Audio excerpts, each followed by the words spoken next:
Welcome to క్షణం TV. Kurnool జిల్లా ఆధుని మండలం నారాయణపురం గ్రామం చెందిన సూక్ష్మ కళాకారుడు మల్లికార్జున ఆలూరు మండలం కమ్మరిచేడు గ్రామంలో జిల్లా పరిషత్ పాఠశాలలో కాంట్రాక్ట్ పద్ధతిన డ్రాయింగ్ మాస్టర్ గా పనిచేస్తున్నారు.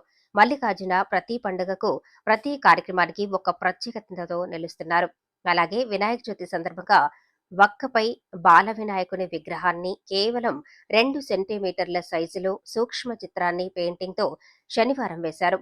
ఈ సూక్ష్మ చిత్రాన్ని వేయటానికి సుమారు 1 గంట సమయం పట్టినట్లు మల్లికార్జున మీడియాతో తెలిపారు.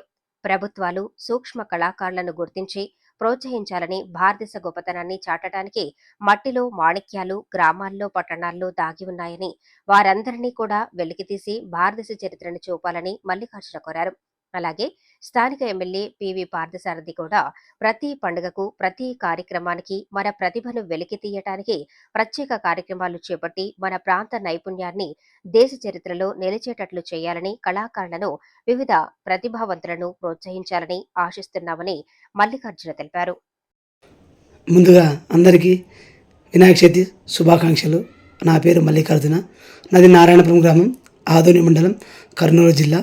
నేను జిల్లా పరిషత్ ఉన్నత పాఠశాల కమ్మర్చేడు హై స్కూల్ నందు కాంట్రాక్ట్ పద్ధతిన డ్రాయింగ్ టీచర్గా నేను పనిచేస్తున్నాను.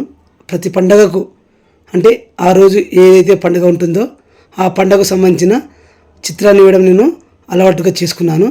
ఈరోజు ఎలుకపై కూర్చున్న వినాయకుడి ప్రతిమను సూక్ష్మ చిత్రాన్ని వక్కపై నేను పెయింటింగ్ సాయంతో నేను సూక్ష్మ చిత్రాన్ని వేయడం జరిగింది. దాదాపు నాకు గంట సేపు సమయం పట్టింది.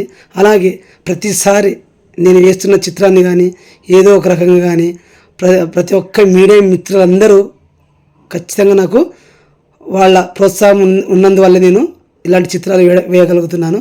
ముఖ్యంగా వాళ్ళకి నా తరపున వినాయక చవితి శుభాకాంక్షలు. అలాగే వాళ్లకు ప్రత్యేక ధన్యవాదాలు. Thank you.